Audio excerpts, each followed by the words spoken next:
Anehnya jaksa tuntut bebas Supriyani, kekeh sebut Supriyani pukul anak Aibda WH. Jaksa penuntut umum, JPU, Kejaksaan Negeri Konawe Selatan, Kejari Konsel, keberatan terhadap pembelaan, pledau, terdakwa Guru Supriyani. Tanggapan JPU dibacakan oleh Bustanil Najamuddin Arifin usai kuasa hukum Supriyani, Andri Darmawan membacakan nota pembelaan di sidang plede di Pengadilan Negeri Andoolo pada Kamis, 14 November 2024. Bustanil mengatakan tim penasehat hukum terdakwa Supriyani berbeda saat mencari fakta-fakta yang ditemukan di persidangan. JPU juga menilai kuasa hukum Supriyani terlalu subjektif dalam memberikan pembelaan terhadap terdakwa selama jalannya persidangan. Berdasarkan fakta persidangan yang telah terang benderang pada bagian mana yang masih belum paham, atau justru penasehat hukum pura-pura tidak paham dan cenderung mengabaikan fakta-fakta tersebut, ujarnya. Menurut Bustanil, JPU telah memenuhi syarat dalam memberikan dakwaan dan tuntutan pidana kepada Supriyani. Begitu pula dengan bukti-bukti yang ditunjukkan JPU selama persidangan. Sehingga dalam nota pembelaan Supriyani yang dibacakan penasehat hukum menyebut JPU gagal dalam pembuktian perkara tidaklah benar.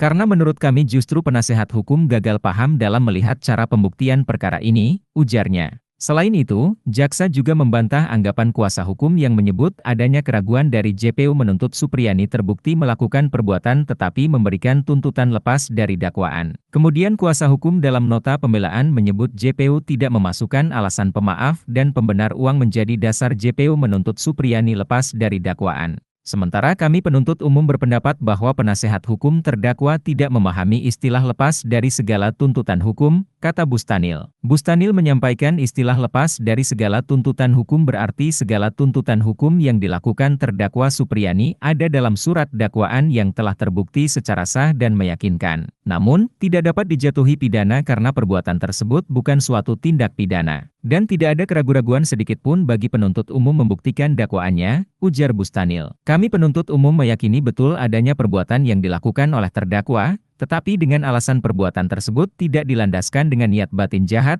jelasnya menambahkan. Supriyani berharap dirinya bisa divonis bebas tanpa syarat saat sidang pembacaan putusan nantinya. Tentu saya berharap bisa bebas sama hakim nanti, katanya. Karena saya tetap kukuh tidak pernah melakukan pemukulan sama murid saya, tutup Supriyani. Sebelumnya, Supriyani dituntut bebas dalam sidang pembacaan tuntutan yang berlangsung di Pengadilan Negeri Andoolo, Konawe Selatan, Sulawesi Tenggara, pada Senin, 11 November 2024. Tuntutan ini disampaikan oleh Jaksa Penuntut Umum, JPU, Ujang Sutisna. Dalam sidang tersebut, JPU Ujang Sutisna menyatakan bahwa Supriyani, yang didakwa atas tuduhan penganiayaan terhadap seorang murid SD yang merupakan anak seorang polisi, seharusnya dibebaskan dari segala tuntutan hukum. Menuntut supaya Majelis Hakim Pengadilan Negeri Andoolo yang memeriksa dan mengadili perkara ini memutuskan. Menuntut terdakwa Supriyani lepas dari segala tuntutan hukum, ujar Ujang Sutisna saat membacakan tuntutan.